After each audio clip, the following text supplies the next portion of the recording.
En los anteriores cafés que hemos tenido este año y algunos de los que tuvimos el año pasado, los temas eran sectorizados y tanto el público como los expositores eran personas muy vinculadas a un sector en particular y en el caso de los expositores eran o los reguladores o los regulados y por tanto veíamos la economía desde un sector o desde un ángulo en particular.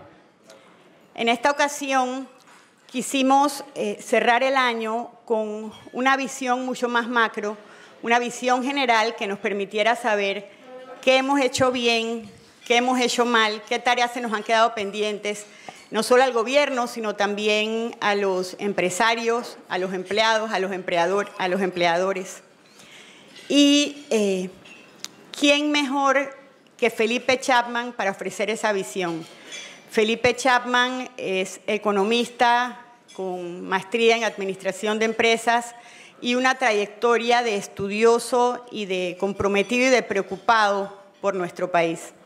Nos acompañan en este desayuno Banco Nacional, Terminal Internacional MIT, Volvo, el proyecto Windrose y, por supuesto, Indesa, que además nos ha honrado permitiéndonos celebrar con ellos estos 50 años de trayectoria y bueno, tener a Felipe como expositor, pero también tener como invitados a don Guillermo Chapman, a Luis Navarro, no veo a Marco Fernández, pero veo a algunos otros miembros del equipo. Y bueno, le doy la bienvenida a Felipe, que seguramente nos va a ofrecer una presentación muy interesante.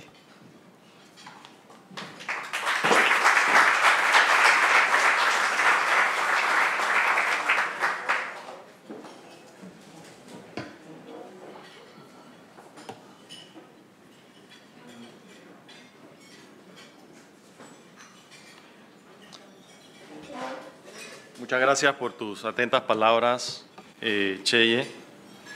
Hablando de madrugadores, yo debo primero agradecer a la barra de Indesa que madrugó también para acompañarnos en la mañana de hoy, no solamente al socio fundador, a su esposa, mis socios administradores, varios miembros de la Junta Directiva y del equipo ejecutivo y por supuesto a todos ustedes. Y debo iniciar nuevamente por agradecerte por la invitación a conmemorar los 50 años de Indesa, que recuerdo la primera conversación que tuvimos hace meses atrás. Me recordaste o nos recordaste lo importante del hito y que no debíamos dejarlo pasar en alto y darle a conocer al público panameño lo que significaba estos 50 años. Lo voy a conjugar con algo curioso que ha ocurrido esta mañana. En esos 50 años hemos visto picos y valles, yo he visto algo de eso, pero mi padre me recuerda picos y valles importantes en la economía. La economía tiene comportamiento cíclico y a veces se nos olvida y pensamos que solamente tiene una tendencia ascendente, lo cual lamentablemente debo recordarles que no. Y eso me va con el siguiente comentario. Entrando por la puerta, al menos 10 personas de este grupo, que no son 1000 tampoco, así que 10 es representativo, me decían, venimos a escuchar buenas noticias. Entonces yo digo, bueno, una de las cosas que tengo que admitir es que no soy bueno creando fake news. Así que una de las cosas que ha caracterizado a Indesa por 50 años es transmitirles y compartirles lo que vemos. Y muchas veces lo que vemos no nos gusta, pero a pesar de que no nos gusta, dentro de lo que vemos, la situación tal cual la vemos, también tratamos de buscar esas perlas que hay en esas situaciones difíciles, en ese entorno difícil y tratar de encontrar qué oportunidades hay a nivel macro para país, qué oportunidades hay para primordialmente nuestros clientes a quienes nos debemos en el sector privado para sus operaciones y sus negocios. Dicho eso, la presentación de hoy va a iniciar muy brevemente, les robaré solamente un minuto para contarles un poco las cosas que hemos estado haciendo y que aspiramos a realizar en Indesa en los últimos 50 años y hacia futuro, esperemos que sean 50 más. Por supuesto, espero yo no estar aquí dando los otros 50 años. Ojalá hayan otras generaciones que se motiven a seguir con esta tarea. Para ahí entrarnos directamente en materia, repasar qué ha ocurrido recientemente, qué nos dejó el 2018. Y antes de entrar a mirar qué nos puede dejar, sobre todo el futuro de corto plazo, porque cuando tratamos una de las cosas que ha cambiado muchísimo, sobre todo en la segunda década del siglo XXI, es los cambios. Y para darles una muestra, el Fondo Monetario, que es uno de los referentes que más utilizamos en INDESA, por su riguroso análisis de las proyecciones económicas globales, yo no recuerdo la última vez, y aquí están mis colegas, en los últimos años en que no haya tenido que revisar sus proyecciones. En su inmensa mayoría a la baja, en algunas pocas ocasiones lo ha hecho al alza. Lo que nos dice eso, el mundo tan cambiante que tenemos, que inclusive en periodos tan cortos como un pronóstico global de abril, cuando lo revisa en octubre, lo cambia. Así que así que cuando tratamos de hacer, inclusive en la parte financiera, que aquí están mis colegas y tenemos que hacer algo de proyecciones, y algún cliente dice, bueno, hagamos proyecciones a 20 años. Le digo, hombre, eso es un poquito atrevido. Si ya cuando estamos haciendo a 5 años nos sentimos un poquito nerviosos de lo que va a pasar el primer año. Entonces, eso es una nueva constante. De ahí vamos entonces a mirar cuáles son las proyecciones globales, regionales, para compartirles nuestra apreciación local. Y es tan cambiante que en efecto hace pocos días salió información fresca que altera nuestras propias proyecciones y se los voy a comentar. Para último, compartir con ustedes qué elementos podrían trastocar para bien o para mal estas proyecciones. Pero antes de eso quisiéramos cerrar con algo diferente, algo innovador que vamos a hacer por primera vez en este foro. Y pensamos que podría ser interesante, sobre todo ante la coyuntura de las próximas elecciones del año 19. Es decir, tratar de hacer una lista de cuáles son los retos más apremiantes macros que vemos para el país. No para negocios, no para empresas, no para personas, sino para país. Cuando empezamos a hacer esa lista nos dimos cuenta que podíamos hacer una lista que podía llevar una discusión de todo este foro. Y me recordaban, bueno, ¿qué tal tema es importante? Sí, todos los temas son importantes, sin lugar a duda. Y vamos a hacer una lista extensiva, pero tuvimos que ser disciplinados y priorizar. Y nos comprometimos, no vamos a pasar de una diapositiva. Y en una diapositiva, por supuesto con el sesgo que eso conlleva, tratar de poner de todos esos retos importantes y urgentes que tiene el país, cuáles son los más apremiantes. Probablemente ustedes estarán de acuerdo con algunos y no con otros, porque obviamente es una apreciación estrictamente subjetiva.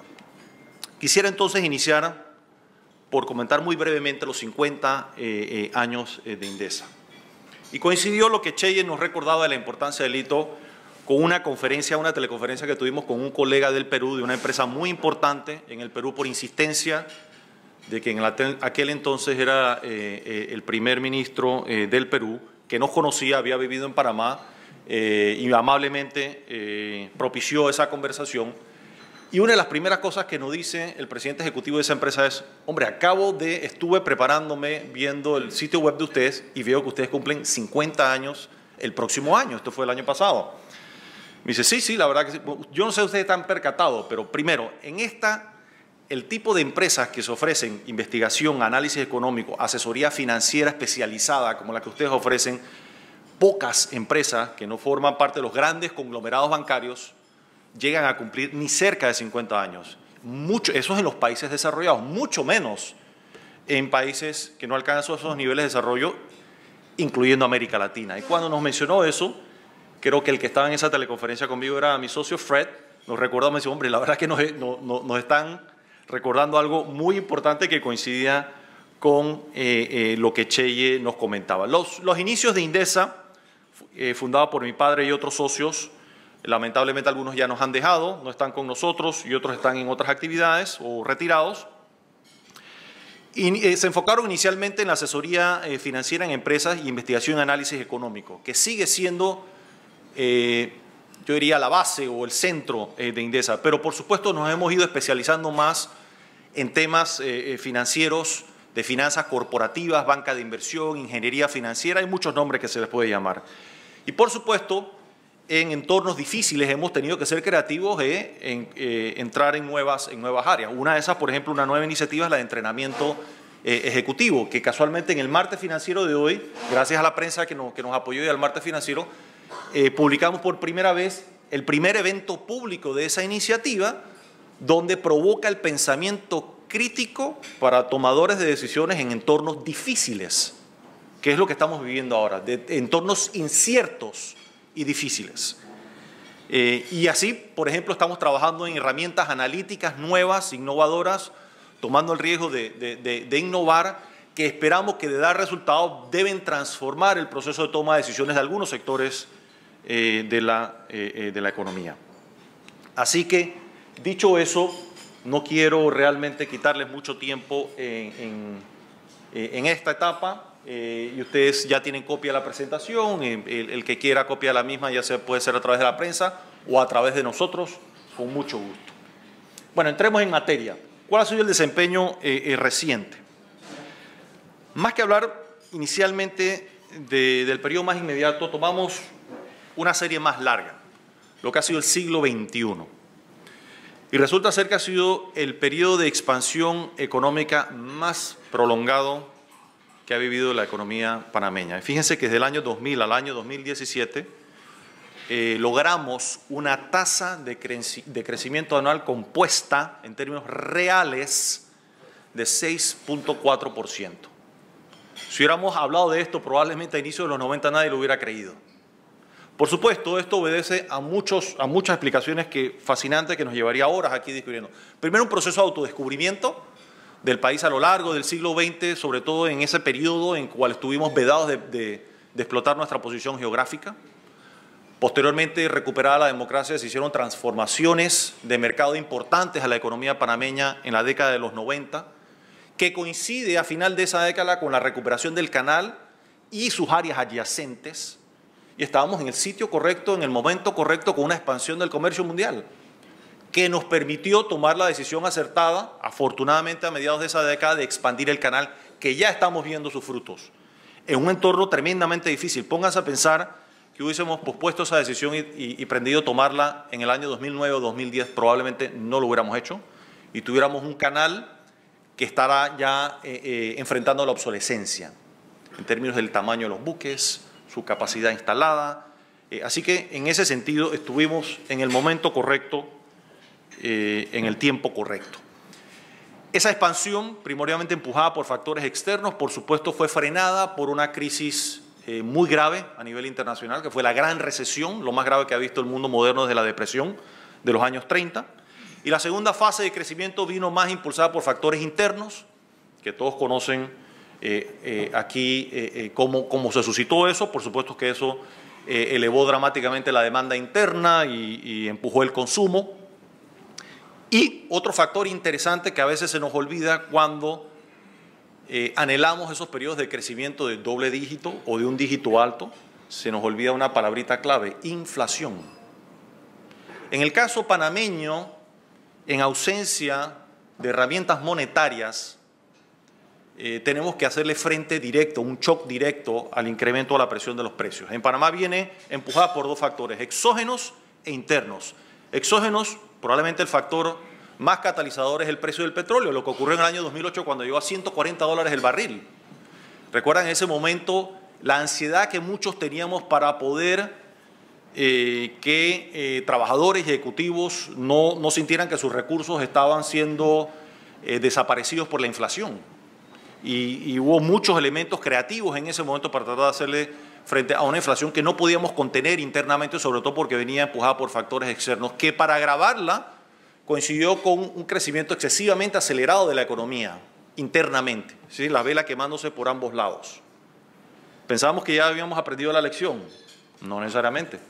Volvimos a vivir algo similar en el año 11-12, donde nuevamente aceleramos la economía, nos aplaudimos por ese crecimiento tan acelerado que se reflejó nuevamente en los precios. Y ahora podemos ver claramente ese descenso que hemos tenido, que afortunadamente para el caso de Panamá ha sido un aterrizaje relativamente suave, acercándonos al crecimiento potencial de la economía, que lo hemos calculado en Indesa en aproximadamente 6%, que no es otra cosa que decir que es el crecimiento ideal, si se quisiera. La carta al niño Dios, bueno, un crecimiento que nos permita crear riqueza, crear empleos y poner presiones a la inflación. Es decir, crecer por debajo de eso crea consecuencias no solo económicas, sino sociales. Crecer muy por encima de eso también crea consecuencias económicas y sociales, sobre todo, no solamente a través de crear inflación, sino que crea alteraciones en el comportamiento económico. ¿Cuál es la estructura de la economía panameña? Muchos la conocen, pero yo creo que es siempre interesante repasarlo y no olvidarlo. Es una economía primordialmente de servicios. Técnicamente, la manera como se muestra eso dividido en 3 sectores: primario, secundario y terciario. El primario, que es lo más básico, agricultura y pesca, que representa menos del 2,5% del Producto Interno Bruto, es decir, la producción de un año, que la producción de un año se mide en términos del consumo, la inversión pública, privada y la exportación neta del país de productos y servicios, de un periodo de un año, que este año debe estar alcanzando aproximadamente los 65.000 millones de dólares en términos nominales. Hace 50 años, cuando inicia Indesa, probablemente eso era 10 veces más, por lo menos, el sector primario. Claro, va de la mano con el cambio y el desarrollo económico de un país. Cuando miramos países de mayor desarrollo, encontramos situaciones más similares donde más de 2/3 partes de la producción económica es el sector terciario, que es el sector servicios. Y el sector secundario representa un poco menos de una tercera parte. Entonces, en estas circunferencias vemos los grandes sectores en la parte externa y en la parte interna podemos ver cuánto pesa cada uno de los subsectores dentro de los mismos, incluyendo manufactura, electricidad, construcción, comercio, turismo, banca, etc. Lo que podemos apreciar, ahora yo les pediría, bueno, ya vimos la parte externa, en la parte interna podremos ver rápidamente cuáles son los sectores que más están concentrando la actividad. Comercio, que está muy ligada al consumo, que todos sabemos, no es sorpresa de nadie, que el consumo está prácticamente en cero crecimiento, un crecimiento muy pequeño. Por ende, esa apreciación de personas que dicen estamos viviendo una crisis no deja de ser cierto, porque esas personas, dentro de ese sector hay algunos que están decreciendo y hay otros que están o no creciendo nada o creciendo muy poco. Así que sienten esa presión de una forma dramática. Así que esa apreciación es cierta. Ahora, no es una recesión económica. Una recesión económica, técnicamente hablando, tiene que haber por lo menos 2 trimestres consecutivos de contracción económica, es decir, de decrecimiento, cosa que aquí no ha ocurrido. Lo que sí tenemos clarísimo y se vio en la diapositiva anterior y ahora lo vamos a ver en otra, es que formalmente, desde un punto de vista técnico, estamos en un periodo donde el crecimiento se ha desacelerado, crece menos porque tenemos múltiples trimestres donde cada vez la velocidad de crecimiento es menor. Por ende es la desaceleración y no una contracción. Después de comercio está construcción.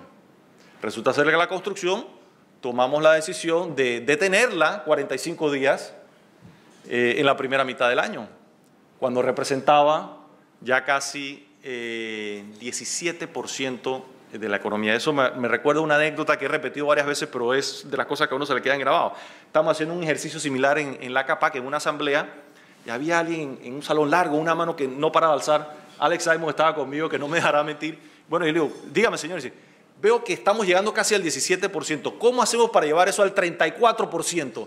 Digo, si usted lo logra, avíseme para yo comprar un boleto de avión y me voy, porque eso realmente lo que nos va a decir es que en poco tiempo va a haber una crisis severa. Ya 17% en sí es supremamente alto. Y fíjense que nada más detener la economía por ese sector por 45 días, estamos pagando la cuenta de ese detenimiento súbito en un sector. Y de allí, el resto de los sectores está relativamente repartido. Muchas veces tenemos, cuando llega un extranjero, bueno, es que Panamá depende de el canal. Resulta ser que el canal no representa menos el 7% del PIB. Por supuesto, si le añadimos todos los sectores que pudieran tener algún vínculo directo, indirecto, como lo queramos llamar, podríamos llegar a tal vez una quinta parte de la producción nacional. Pero no es un sector per se como tal, sino es el agregado de sectores que tienen en algún lado una relación, una correlación. Me decía un extranjero, no, es que Panamá depende de la industria, a raíz del tema de los Panama Papers, de los offshore. Bueno, y yo le pregunté, esto era un inversionista alemán que manejaba un fondo de pensiones. Le digo, ¿cuánto cree usted que Panamá produce eso? No sé, 15, 20%. Pues no, menos del 1%. ¿Y ustedes por qué no van a Europa y dicen eso? Bueno, porque tratamos, pero no nos escuchan o no nos quieren poner atención. Pero Panamá no depende de eso. El canal, que es pero muchísimo más importante y estratégico, no tiene la proporción inclusive que se pensaba sobre eso. ¿Qué ha pasado ahora? Miremos el año más inmediato, un crecimiento de 5.4% real, es decir, extrayendo la inflación que ha sido relativamente baja. Los sectores que más crecieron, transporte, almacenamiento y comunicaciones, ahí sí, principalmente explicado por el canal. Primer año completo del canal expandido en operaciones que ha sido hasta ahora, toquemos madera, ha sido un éxito. Seguido de la construcción. Y la construcción que representaba, como les había dicho, ya casi 17%. Ya sabemos, entonces detenerla 45 días era de anticiparte del impacto que iba a tener. Minas y canteras está hasta este momento totalmente ligado a la construcción. No así a partir del próximo año, donde la segunda mitad del año estamos esperando de que incluya materialmente minería metálica, sobre todo con la exportación del cobre, si es que no se afecta adversamente por una travesura de nuestra Corte Suprema de Justicia, donde ha fallado en contra, ha sacado de la manga un fallo de un caso de hace casi 20 años. Y de allí podemos ver todos los sectores creciendo con la excepción de pesca, por ejemplo, que es uno relativamente pequeño. Y de ahí quisiera pasar ya entonces a una mirada, la lupa la vamos acercando, trimestralmente. ¿Qué ha ocurrido trimestralmente? Y fíjense la parte derecha, cuando les mencionaba la definición, ya sea o de contracción o de desaceleración, ahí está clarísimo, visualmente se puede apreciar no solamente 2 trimestres, múltiples trimestres donde la velocidad de crecimiento va disminuyendo. O sea que en efecto, formalmente tenemos un crecimiento menos acelerado, lo que llama en inglés un slowdown de la economía o un periodo de desaceleración, que se puede, ya cuando lo miramos de cerca, se puede apreciar inclusive de forma más clara. Claro, cuando vemos el primer semestre, uno de los temas que podemos apreciar inmediatamente son estos sectores: construcción y minas y canteras, que agregado representaba más del 17%, eso ya está pegando directamente esa buena iniciativa de una huelga de 45 días. Creciendo pesca, que representa marginalmente nada, prácticamente desde el punto de vista del Producto Interno Bruto técnicamente, no por darle una definición peyorativa, ni mucho menos. Su peso relativo es pequeño. Y de ahí otro elemento que llama la atención es el segundo, que es lo que está creciendo, gobierno general. Y eso es un tema que nos lleva a una discusión interesante.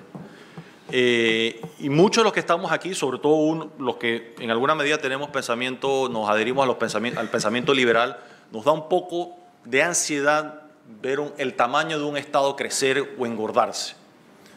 Sin embargo, en una economía como la nuestra, no olvidemos que en ausencia de política monetaria, nuestra única herramienta de estímulo de crecimiento económico es la fiscal. A diferencia de la monetaria, por ejemplo, lo que hizo Estados Unidos después de la recesión, que prácticamente puso las tasas de interés a nivel negativo, y el programa ese de compra de bonos de quantitative easing, que ya lo había hecho Japón en los 90, ya había sido altamente criticado, y después la Reserva Federal lo copió y lo copió Europa también, las vueltas que da la vida. Panamá no tiene ese elemento.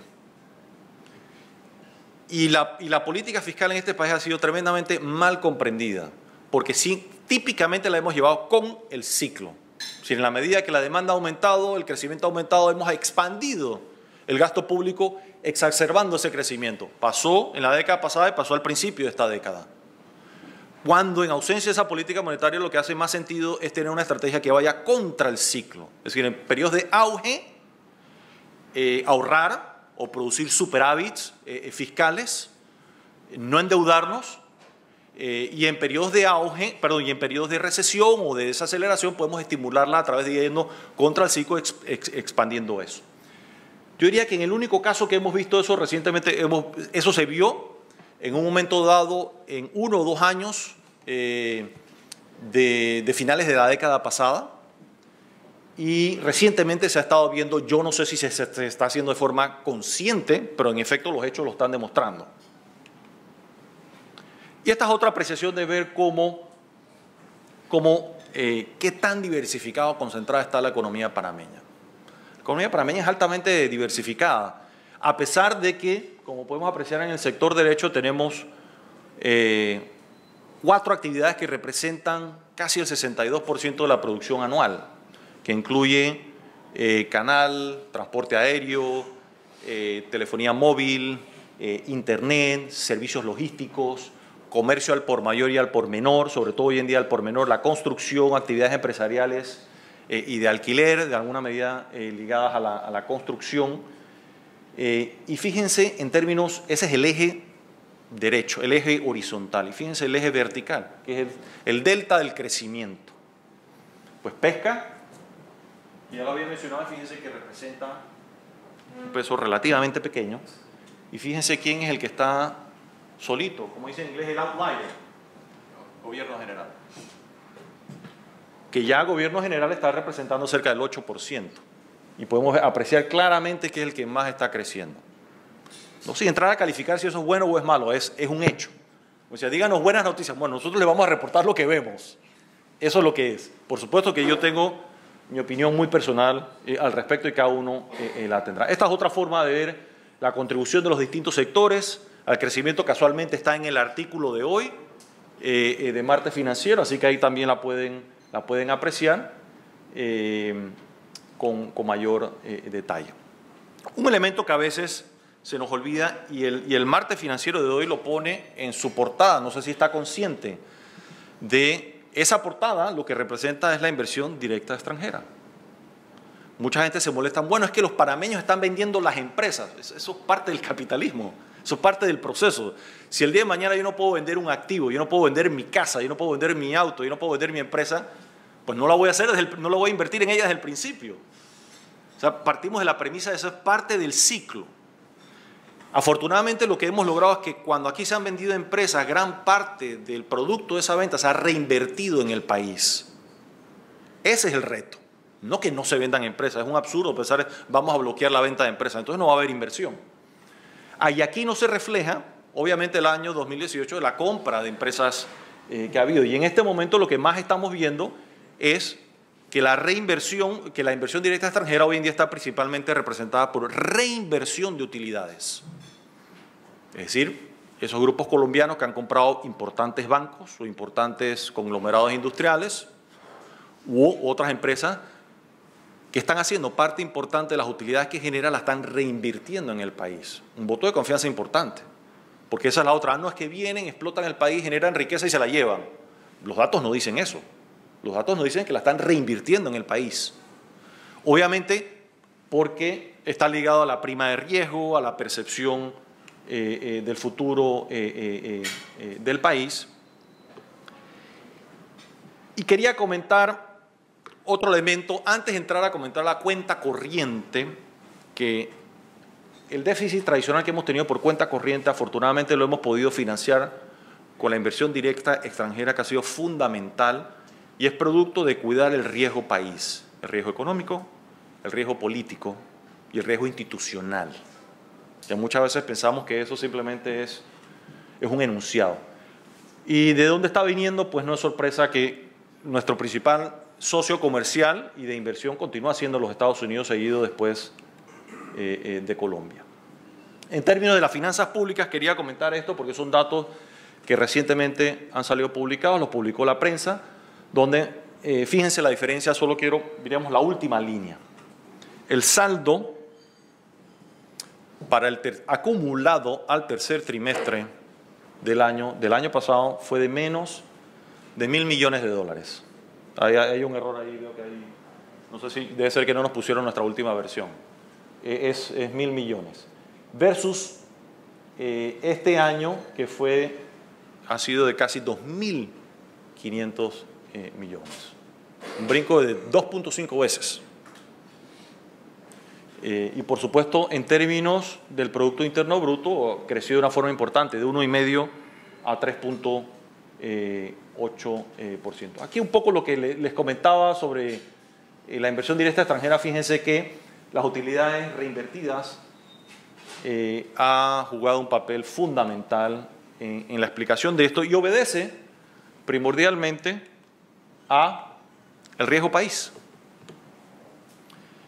¿Cómo medimos el riesgo país? Hay dos formas de hacerlo. Una, la opinión de 3, 4 calificadoras de riesgo, o la opinión de un universo mucho mayor, de un número indeterminado de personas que emiten su opinión con su dinero todos los días y se refleja en el precio de los bonos soberanos de la República de Panamá y la prima de riesgo que ese inversionista exige sobre su equivalencia del Tesoro de los Estados Unidos. El caso de Panamá ha tenido la prima de riesgo en momentos dados la más baja de América Latina. Siempre ha estado, como en los últimos años nos hemos estado peleando esa posición con Chile y con Perú. Y entonces ya empezamos a ver diferencias entre la calificación de riesgo, donde Chile tiene una calificación de riesgo bastante superior a la de Panamá, pero en momentos dados hemos tenido una prima de riesgo inferior. Y la prima de riesgo la de Panamá, la más reciente, está aproximadamente por debajo de los 150 puntos básicos, que es una forma ingeniosa de alguien decir 1.5 puntos porcentuales. Me imagino que sonaba más aburrido decirlo, así que hablan 150 puntos básicos. Por supuesto, en la medida que las tasas de interés han ido aumentando y que esa prima de riesgo se ha incrementado ligeramente, ha pasado como de 130 a 150, el costo del dinero, no solo para el Estado, sino para todos los privados, va en aumento. Eso impacta no solamente el financiamiento de consumo, nos hace más costoso una vivienda, una casa, sino inclusive también puede hacer o no viable un proyecto estratégico de inversión de una empresa, o puede reflejarse en la compraventa de una empresa. ¿Por qué? Porque cuando el comprador de cable onda hizo su análisis, seguramente, casi 99.9% seguro, lo que pagó fue, bueno, ¿cuánto es el valor presente de los beneficios futuros que yo puedo extraer de esa compra? Y lo descuento a una tasa que incluye la prima de riesgo país, la base que es el Tesoro americano y las tasas de interés. Que en la medida que las tasas de interés van subiendo, la tasa de descuento aumenta y el valor presente disminuye. O sea que además afecta el valor de las empresas. O sea, el impacto de los intereses muchas veces es mayor de lo que estamos conscientes. Y está bastante claro ya la tendencia, la posición del Comité Abierto de la Reserva Federal y de su presidente, a pesar de las críticas del presidente Trump, han sido bastante firmes, donde van encaminadas hacia un aumento paulatino de las tasas de interés. Por supuesto que lo que pueden hacer ellos es mover las tasas de interés de referencia de corto plazo, esperando que el mercado de largo plazo reaccione. Por supuesto que eso combina también con el fin del programa de relajamiento cuantitativo que ponía presión sobre las tasas de interés de largo plazo, que se ha manifestado, por supuesto, en una apreciación del dólar. Bueno, eso era un poco como dar un contexto más macro. Ahora voy a pasar rápidamente a algunos elementos micro y ya lo podrán ver en detalle en la presentación, y si alguien después tiene una pregunta, con mucho gusto. La inflación bastante contenida en Panamá. La inflación en Panamá se mide a través del índice de precios al consumidor. En estos días casualmente había un artículo de opinión en el Martes Financiero sobre dos colegas del Banco Interamericano de Desarrollo, producto de una discusión que surgió en el Foro Empresarial Indesa, donde personas empezaron a cuestionar cómo estaba formado el IPC y cómo la inflación, por ejemplo, de los que estamos aquí, es diferente al IPC, y si nos vamos mesa por mesa, probablemente el índice de cada uno es diferente. No hay forma de calcularle la inflación a todo el mundo, estamos hablando de millones de productos y servicios. Entonces se toma una muestra que básicamente mide el consumo medio del hogar panameño, y eso se hace en todos los países. Y esa muestra descansa mucho en alimentos y bebidas, transporte, que primordialmente es combustible.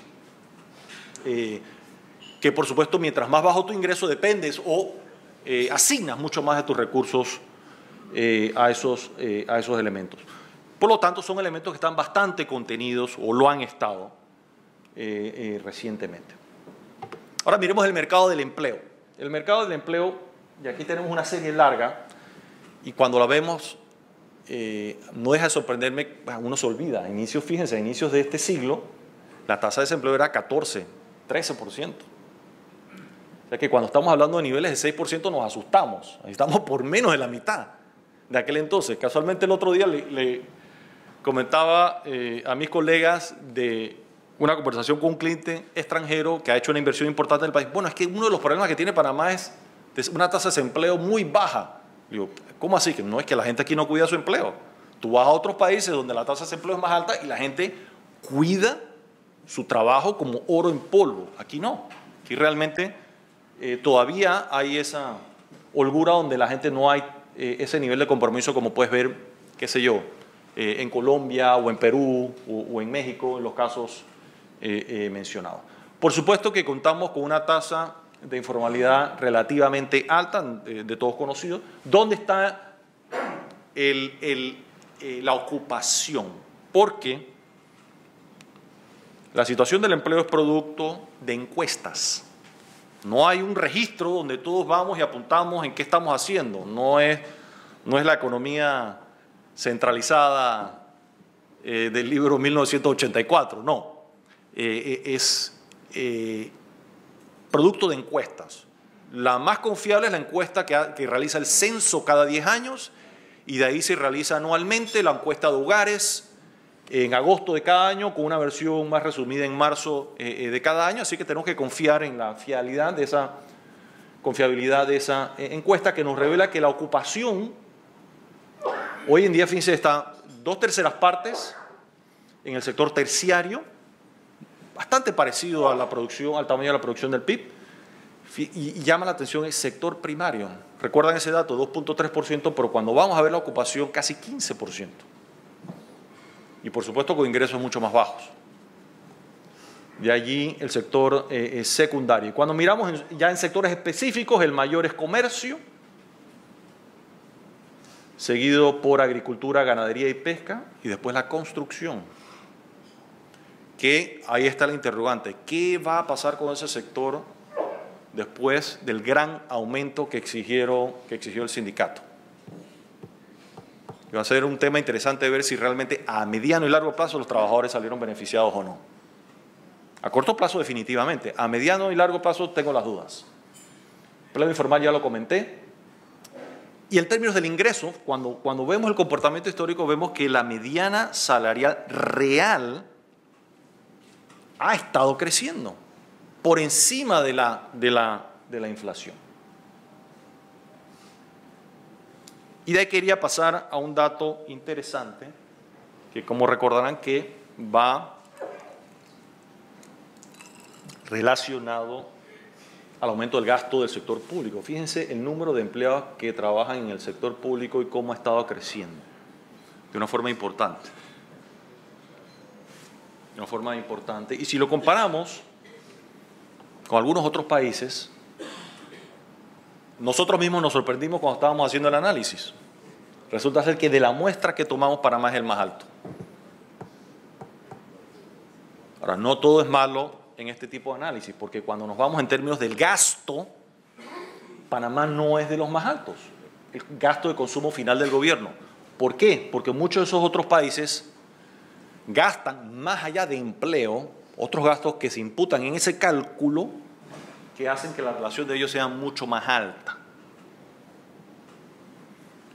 Sin entrar a calificar si una cosa es buena o mala, simplemente son los hechos y los queríamos compartir. Ahora voy a repasar muy rápidamente algunos sectores para que nos dan un sabor de qué ha estado ocurriendo en la economía recientemente. La producción de cemento y concreto, por supuesto que a la baja, sobre todo a raíz de la contracción de la construcción. Eso es un dato histórico. Ahora mirando hacia adelante, permisos de construcción a la baja también.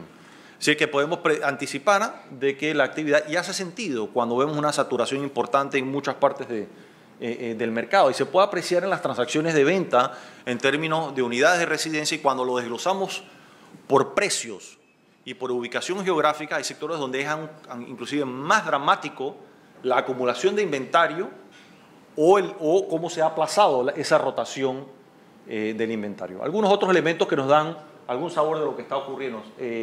Sacrificio vacuno, muy parecido, porcino al incremento, y ahí nos dicen porque hay un exceso de acumulación de producción nacional a raíz de las importaciones, donde se ven obligados a sacrificar más de lo que quisieran porque tienen que competir con producto, según ellos, casi que dumping, no sé la parte, y aquí tenemos al experto en el tema, ahí está Oscar García, que nos podría decir al respecto, pero las cifras por lo menos son consistentes con lo que nos dicen los actores del mercado. A la baja la producción de cerveza y de licor, al alza las exportaciones, y aquí abajo lo tenemos por tipo de sector. Bienes de consumo continúa creciendo, intermedio menos, y bienes de capital también. Zona libre, que en una época fue un catalizador importante del crecimiento. Por supuesto que su importancia ha ido disminuyendo rápidamente, sobre todo desde su pico en el año 2012.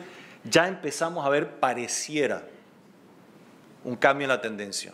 Es un solo dato, muy temprano para, como dice, cantar victoria y decir, bueno, es que esto ya cambió, así que habría que esperar más información para ver que en efecto no sea como los 4 años inmediatamente anteriores. Consumo de combustible al alza, gasolina, diésel. Parte de lo de diésel también está explicado paradójicamente por la huelga de la construcción. De todos conocido de la industria, la actividad de automóviles ha bajado dramáticamente. Parte de eso se refleja también en el ITBMS.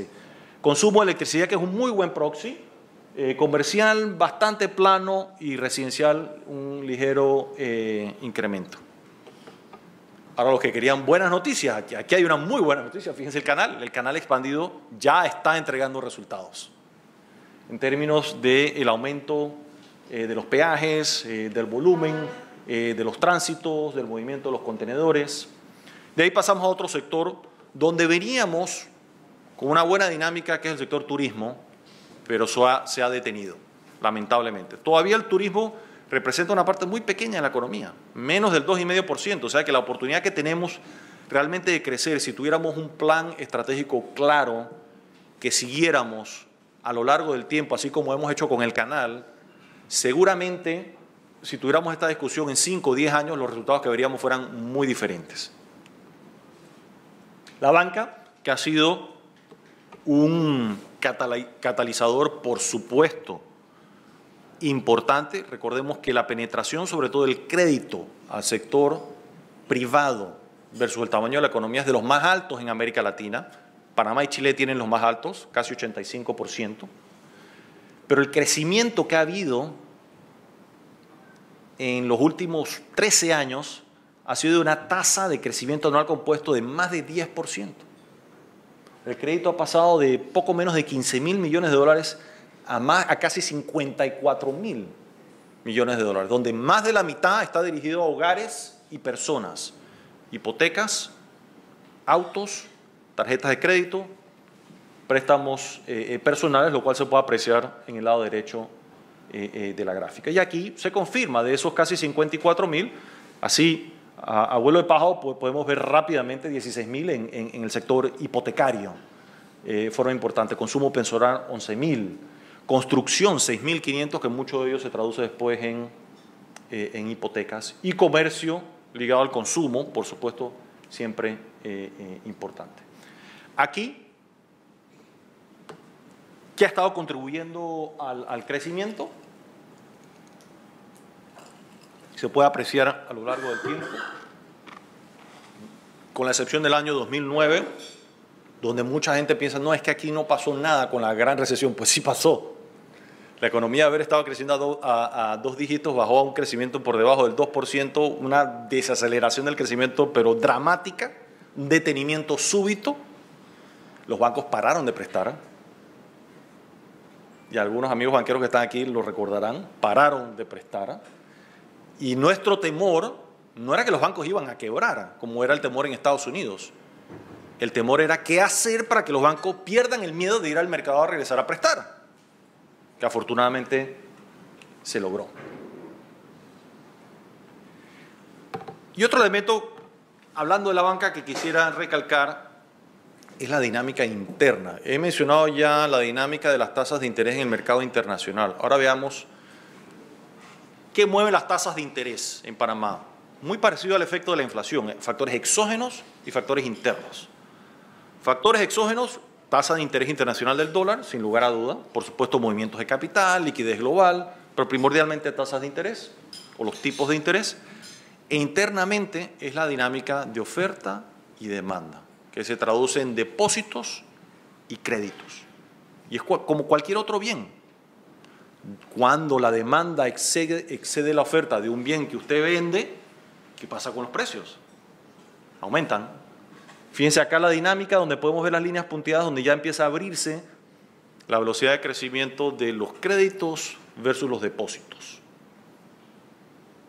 Si la demanda por crédito está creciendo mucho más rápido, o la colocación de crédito, porque esto es histórico, versus el levantamiento de depósitos.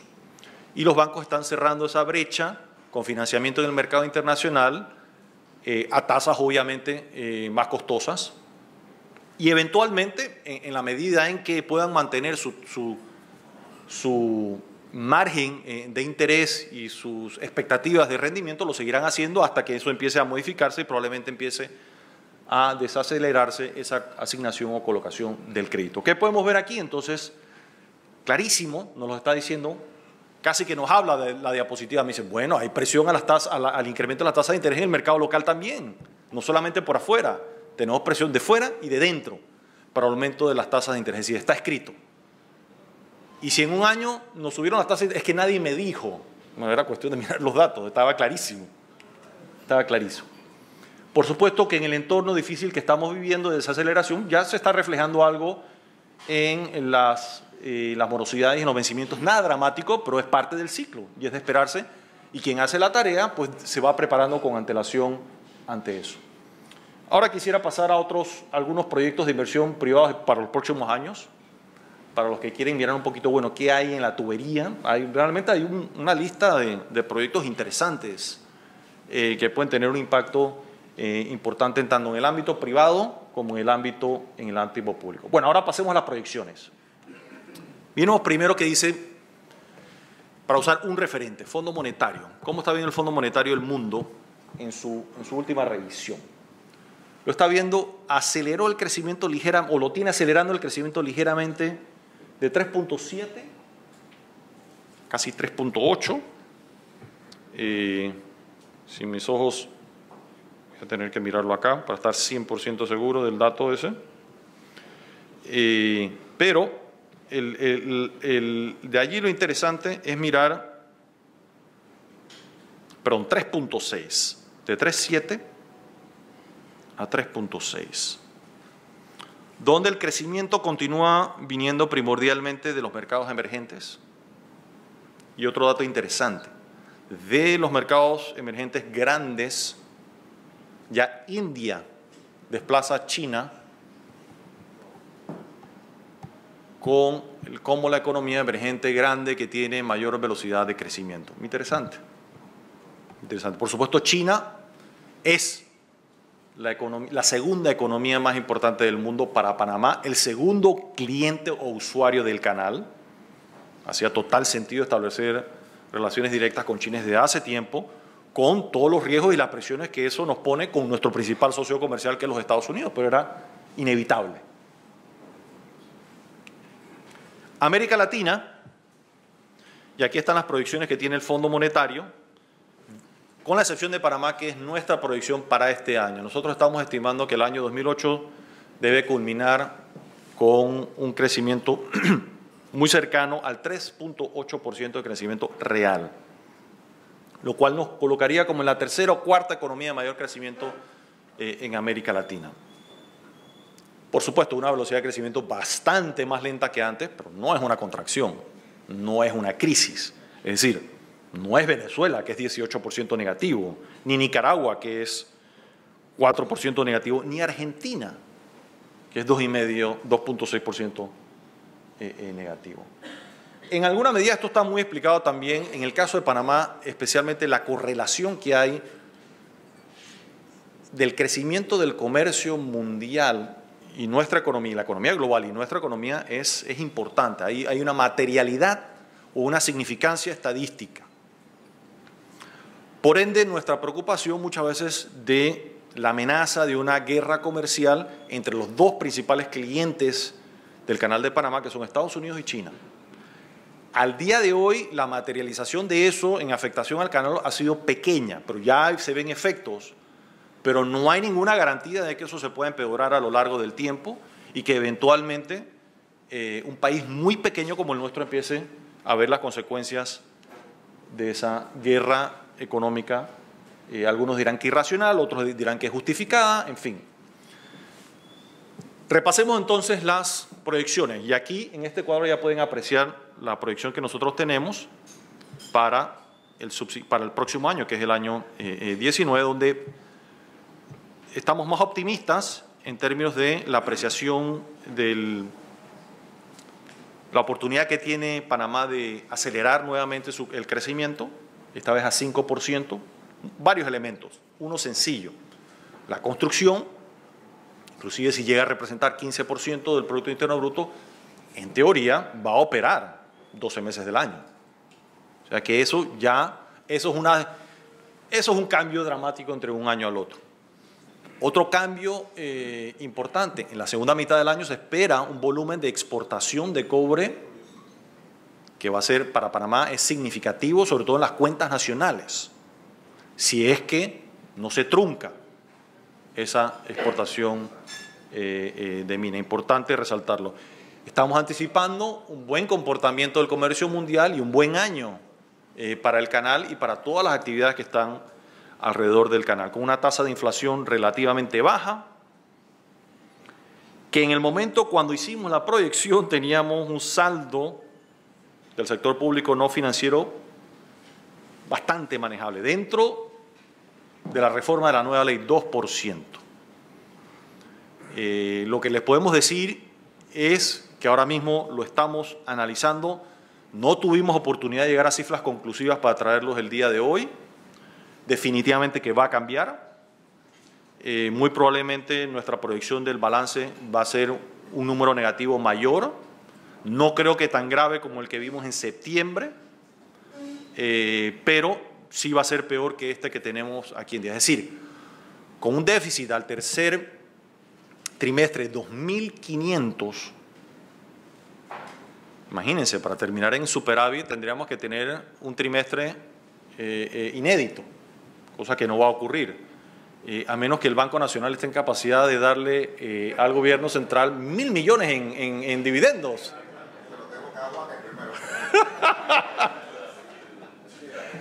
Así que un poquito de donde, por supuesto, en el mes de diciembre sí tiene algunas entradas importantes, además del aporte del buen pellizco que le dieron al Banco Nacional de sus utilidades, que me imagino al gerente siempre eso no le gusta, porque quiere capital para crecer y fortalecer su balance.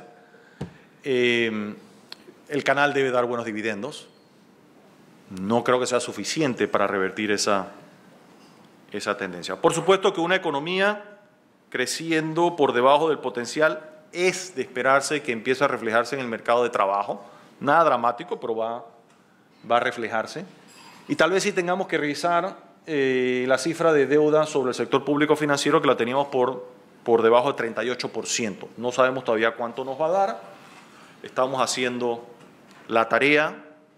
Muy probablemente esperemos que de aquí a nuestra sesión del foro empresarial de diciembre podamos tener esos datos actualizados y poder compartirlo con nuestros clientes, que uno de esos, por supuesto, es la prensa. ¿De dónde viene el crecimiento? Bueno, un poquito la tendencia que ya habíamos visto. El gobierno va a jugar un papel importante. Lo está jugando. Yo no sé si consciente o inconscientemente están yendo contra el ciclo. Y eso, por supuesto, hay otra noticia hoy en el diario donde se comenta el nivel de endeudamiento, porque eso se está manifestando a través de un saldo fiscal de gobierno negativo. Hay que ser justos y mencionar una parte muy importante de esa viene de inversiones o de gasto de capital. A diferencia de en otros países, por ejemplo Costa Rica, donde tiene unas posiciones muy duras producto del gasto corriente. Afortunadamente no es el caso de Panamá. Podríamos decir, bueno, en un caso de austeridad vamos a cortar todo el programa de inversión, pero eso se va a reflejar en el crecimiento económico también. Así que una cosa va de la mano con la otra. Y pensamos que sería interesante mostrarles, bueno, cómo se ha comportado la deuda. Fíjense que aquí tomamos una foto del comportamiento de la deuda en lo que va del siglo XXI. Y lo dividimos por quinquenios. ¿Cómo ha variado la deuda? La primera parte del siglo incrementó en 2.200, después en menos de 1.000 millones. De ahí se incrementó en 7.260 millones. Y hasta la fecha se ha incrementado. Bueno, hoy había un dato más reciente. El dato cuando cerramos esta presentación era un poco más de 6.000 millones. Y podemos ver en porcentaje, un crecimiento inferior al 30%, crecimiento muy bajo, 10%. De allí más de 66% y por lo pronto vamos en una velocidad de crecimiento la mitad del anterior en 33%, por supuesto que con una base sustancialmente más alta. Bueno, lo del empleo ya lo comenté y el saldo fiscal que lo estamos revisando y lo tenemos que revisar a la luz del último informe del Ministerio de Economía y Finanzas, igualmente el caso de la deuda pública, que muy probablemente también la vamos a revisar, la proyección que tenemos para y el próximo año, que no incluye, en este análisis, recordemos, no incluye entidades como el aeropuerto de Tocumen, no incluye el canal, no incluye los corredores, es decir, básicamente gobierno central, si se le quiere poner algún tipo de definición. En términos de producción nacional por habitante creciendo, positiva, que si a esto le ajustamos la paridad de poder adquisitivo, ya es la más alta de América Latina y de ahí se formó todo ese revolú de que si el país rico, que es un dato simplemente, es un dato simple, es un dato donde se hace un promedio sencillo, es decir, nuestro ingreso promedio aquí puede ser 1.000 y entra Jeff Bezos por esa puerta y resulta ser que nuestro patrimonio promedio de todos nosotros es 10 millones de dólares en cuestión de segundos. Eso es el efecto de los promedios simples. Ya cerrando, por primera vez hicimos un inventario corto de lo priorizando de cuáles sentimos, sobre todo a la luz de las próximas elecciones, cuáles pueden ser los principales retos, los principales retos más inmediatos que está enfrentando la economía. Y esta lamentablemente no es la última versión que nosotros enviamos, así que yo la tengo aquí en mi iPad, así que yo van a tener que creer que lo que les voy a leer es diferente a lo que está allá. Así que voy a pasar esta de acá para que no nos enrede. Retos más apremiantes, y los tratamos de poner en orden. 1, seguro social. Prestaciones económicas primordialmente y dentro de ese orden, pensiones. Que ya ahí tuvimos, y estuve con Trivi en un foro en la Cámara de Comercio donde tratamos de hacer un esfuerzo por informar al público de la gravedad de este problema y de las cosas que hay que hacer. No sé si lo logramos, pero seguiremos haciéndolo. Eso es un problema apremiante, sin lugar a duda, y salud, por supuesto que lo es. Servicios públicos e infraestructura, en lo cual pusimos agua. Agua es importantísimo. Primero, para el consumo humano y 2, para el canal. Y no es que haya insuficiencia de agua, no tenemos capacidad de retener suficiente agua para atender la demanda humana, que es, dicho sea de paso, per cápita la más alta del mundo. Aquí el agua la regalamos y se desperdicia. O sea que podría haber obviamente cambios en el hábito de consumo, pero más allá de eso, que eso no se cambia a cortísimo plazo, va a haber, por supuesto, que crear nuevos reservorios, que es un tema impopular, es un tema que no gusta, pero es la realidad. O sea, o no hacemos los reservorios o nos quedamos sin agua para beber y no podríamos hacer una siguiente expansión del canal porque no tendríamos suficiente agua para hacer esa expansión. Transporte público e infraestructura vial, años de inversión tenemos allí. Electricidad sigue siendo apremiante, sobre todo la parte de transmisión. Institucionalidad, que muchos dirán, no, que eso es un tema político. No, la institucionalidad es riesgo país. Fíjense lo que les acabo de comentar del caso de la minera. Si no podemos exportar cobre por un fallo como aquel de la Corte, ¿ustedes piensan que va a haber otra empresa dispuesta a invertir $6.000 millones en este país? Eso es seguridad jurídica. Y la falta de institucionalidad en el sistema judicial se refleja en lo económico, directamente. Y es grave. Y si no hacemos algo al respecto, eventualmente pagaremos la cuenta. Por supuesto está el legislativo, que todos sabemos lo grave que está y las reformas que se deben hacer. Y, ¿por qué no? También, dicho sea de paso, podríamos hacer reformas en el Poder Ejecutivo. Educación y capacitación técnica, que va de la mano con un aumento de la productividad y la competitividad del país. Por ejemplo, en turismo, que es un reto el desarrollo turístico, perdemos competitividad tan simple y llanamente con la apreciación del dólar. Desarrollo logístico, el sector primario, que se ha quedado muy rezagado, sobre todo la agricultura, y tener un programa de inversiones públicas de mediano y largo plazo bien pensado. Eso es lo que nosotros sentimos que son los retos más apremiantes. La lista obviamente puede ser mucho más larga. Y ya para terminar, ¿cuáles son las oportunidades o riesgos que pueden alterar las proyecciones que les compartimos? Bueno, que haya un mayor impacto de la jornada de la JMJ en enero del que hemos previsto, que la actividad de la construcción sea mejor de lo que estamos anticipando, igualmente en términos de exportaciones, no solamente el turismo, sino que el centro de convenciones empiece a dar resultados.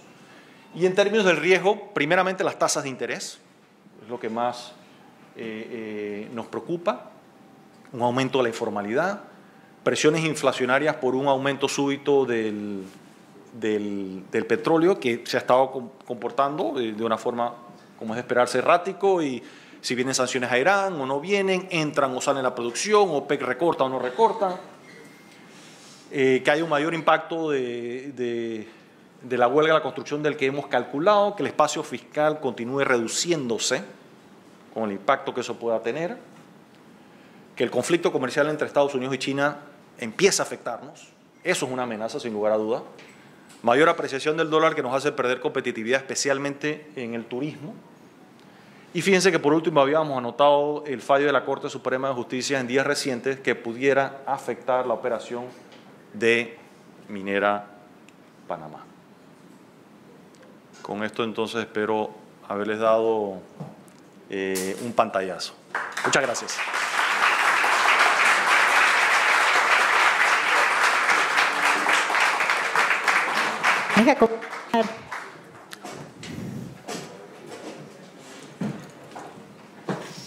Felipe no solo nos dio un excelente pantallazo, sino que la principal buena noticia que todos esperaban, que el otro año va a haber mayor crecimiento.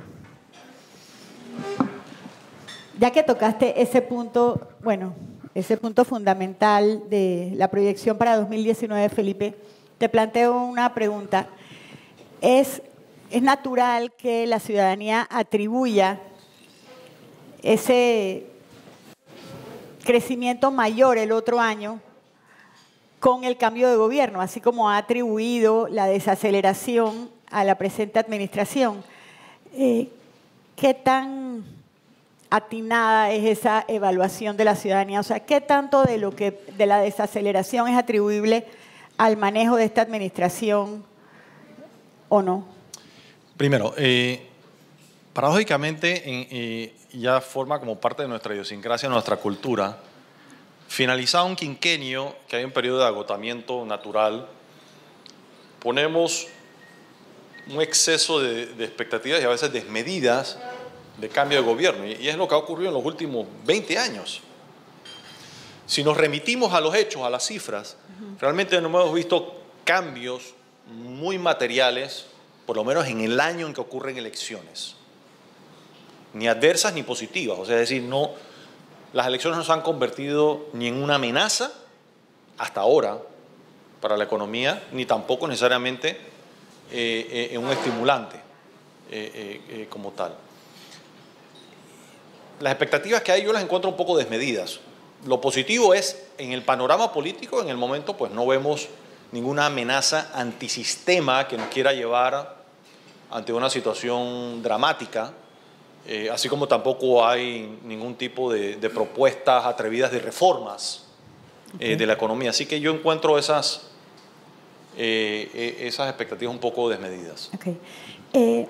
En tu proyección, ese crecimiento de 2019 de 5% se basa sobre todo en el crecimiento también del gobierno y del consumo del gobierno. Correcto. Esa capacidad del gobierno para mantener ese ritmo de consumo y ser el principal motor de la economía, ¿no la ves mermada por el endeudamiento que ya está tan alto? Sin lugar a dudas, es una amenaza. Sin lugar a dudas, es una amenaza, es una preocupación. Así que ese equilibrio va a ser más difícil de alcanzar y se convierte en un reto importante. Yeah. Bueno, los invitados tienen muchísimas preguntas. Voy a empezar por esta. Dice, ¿cabe la posibilidad de que frente al aumento de tipos de interés haya una excepción en los bancos oficiales o que por lo menos sus aumentos sean menores? Eso yo lo veo difícil. Yo no sé, si el Banco Nacional está en el negocio de perder dinero, sin lugar a dudas sí. Si el gerente quiere tener resultados positivos y hacerlo viable, yo pensaría que no. Okay. Este invitado dice, se viene dando la tendencia de los jóvenes que cada vez buscan más ser independientes. ¿Qué tanto desbalanceará ese comportamiento a los aportes de la base de inversión social del Estado? No sé si se refiere tal vez a que pasan a la economía informal. A ver. Primero, el que sí vemos un auge más de emprendimientos, lo cual yo aplaudo. Tradicionalmente un país como en América Latina es muy típico y Panamá no es la excepción. Hay una tremenda adversión al fracaso de emprendimientos. Es decir, nosotros conocemos los éxitos de Apple, de Google, de Amazon, de todos esos casos, pero se nos olvida que detrás de esos casos hay 1.000, 2.000, 3.000 fracasos por cada uno que tiene éxito. Porque es una cultura que no castiga el emprendimiento a sabiendas de que muchos de esos emprendimientos van a fracasar. Y muchos de los emprendimientos que está tomando los millennials, la juventud, van a fracasar y algunos pocos tendrán éxito y eso hay que aplaudirlo. Y eso hay que empujarlo y eso hay que auparlo. Yo creo que eso puede cambiar la dinámica positivamente de la economía y empezar a cambiar ese chip de que yo me educo, me informo, me entreno para ser empleado. No, también es para emprender y para crear mejores productos y servicios. No sé si el invitado tal vez se refería a que van a contribuir menos. Bueno, en términos de la contribución, en la medida que tengan éxito, van a generar deberían generar utilidad, que paguen impuestos sobre la renta, van a emplear personas en una nueva actividad, que van a pagar seguridad social, que a su vez van a pagar impuesto a la renta, que van a propiciar consumo, van a pagar ITBMS. Tal vez esa persona, si decide ser no asalariado y simplemente resarcirse a través de pago de dividendos, pues no pagaría impuesto como empleado, pero yo creo que el impacto multiplicador, por lo que acabo de explicar anteriormente, es mucho mayor al que de esa persona o esas pocas personas que se mueven en esa dirección. Ok. No. Dice este invitado, hace meses colocamos deuda a tasas más baratas que Chile. ¿Qué ven los inversionistas extranjeros y las calificadoras de riesgo que están más positivas que nosotros mismos? Y él resume con una figura, ¿es Panamá la camisa menos sucia? No somos los mejores vendedores del país, definitivamente. Y los extranjeros le tienen más aprecio al país y al riesgo país que lo que tenemos nosotros mismos los panameños. Es así. Nosotros en nuestra firma lo vemos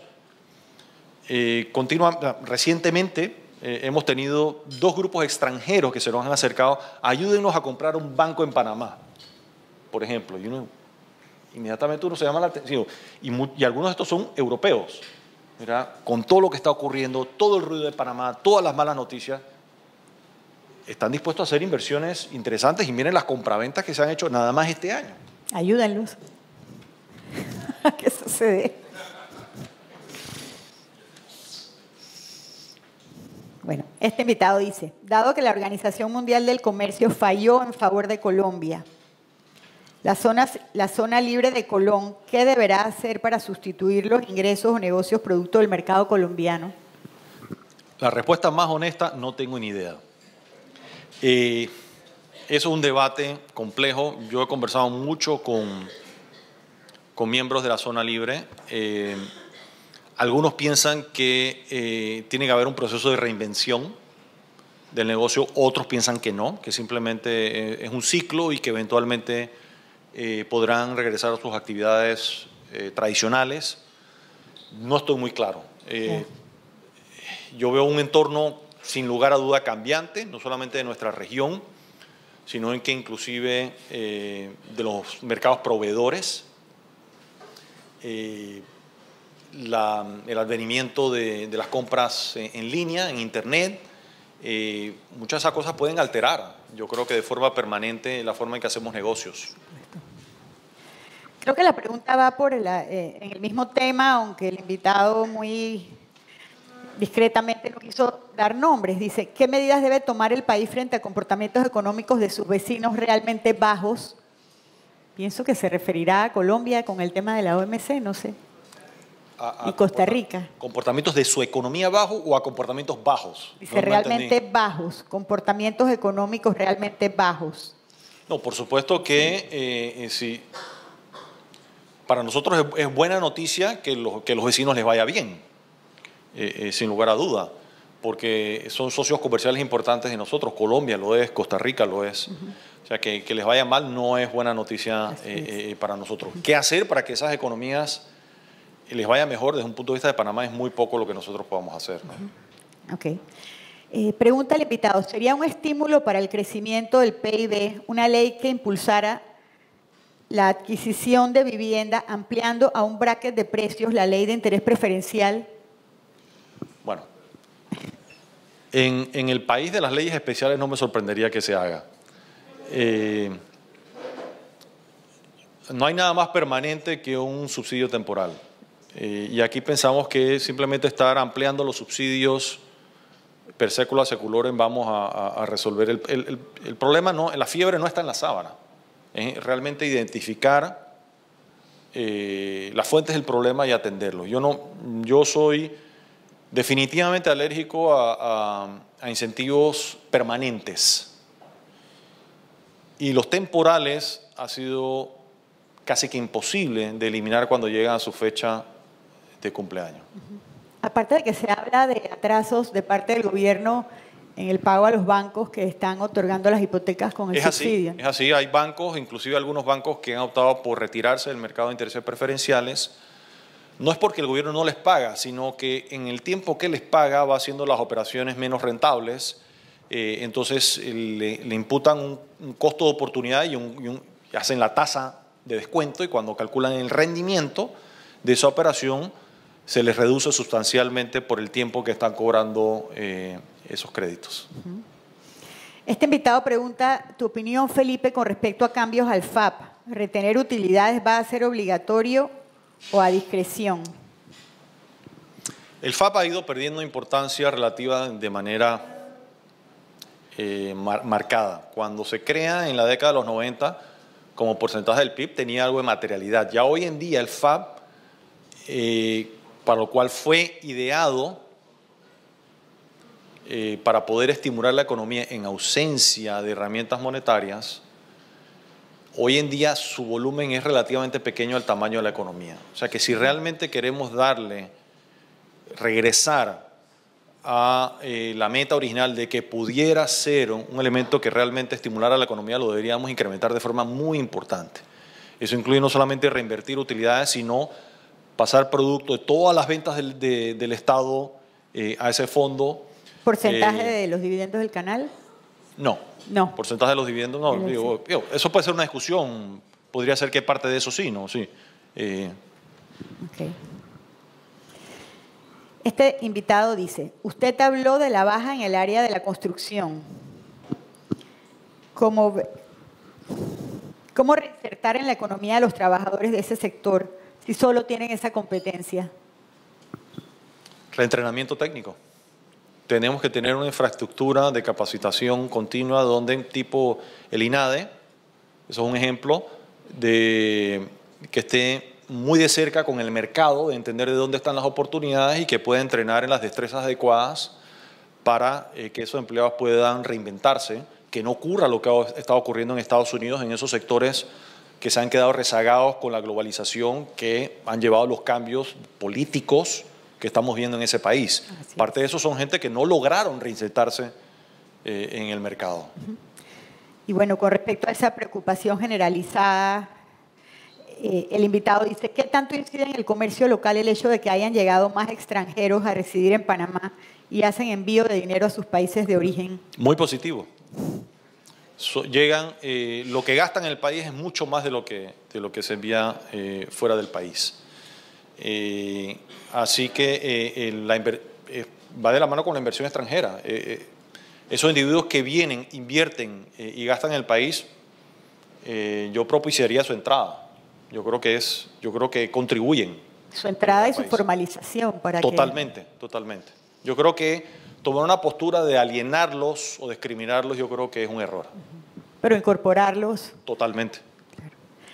¿Cuáles actividades económicas están en capacidad de reemplazar a la construcción? Hombre, a ver, yo creo que el país tiene oportunidades en muchos sectores. El más inmediato probablemente es el logístico. Y hay unas presentaciones fascinantes que ha hecho el Canal de Panamá, que probablemente algunos de ustedes las han visto y creo que algunas de ellas las han colgado en su sitio web, donde muestra que lo que estamos explotando en nuestra posición geográfica todavía es algo muy minoritario. Turismo, donde realmente estamos muy lejos de alcanzar nuestras capacidades. Todavía tenemos, yo creo que, déficit de infraestructura pública, yo creo que tenemos retos de continuar invirtiendo en caminos, carreteras, autopistas, puertos que sí son más afines a la construcción, para mencionar algunos. Bueno, aquí hay otro invitado que pregunta, ¿qué ha hecho República Dominicana para crecer 6.4%? Yo no soy un experto en República Dominicana, zapatera a tu zapato. Yo no sé, no conozco suficiente de República Dominicana como para responder con propiedad esa pregunta. Sí han desarrollado, puedo hacer un comentario a 50.000 pies de altura, el turismo ha sido un factor importante, la industria en alguna medida también ha jugado un papel interesante, han tenido un elemento de inversión pública inclusive menor que el de Panamá, pero ha sido también representativo para ese país. Voy a terminar con una pregunta, Felipe. Todos sabemos que las percepciones tienen un vínculo importante con el desempeño de la economía y parte de lo que ha pasado hasta ahora ha sido que los sectores que se han desacelerado más han sido aquellos con los que el público tiene más contacto, tal vez. Sí, es así. El otro año, ese pronóstico se basa, entre otras cosas, por ejemplo, en la minería, y ya no va a ser en el elemento de la construcción de la minería, sino a lo mejor en regalías. Entonces, mi pregunta es, el otro año, más allá de las cifras, ¿la sensación del país va a ser en el sentido de que están mejorando las cosas o va a haber esa sensación contraria a las cifras de que hay una crisis? Desde un punto de vista estrictamente técnico, la sensación debería cambiar.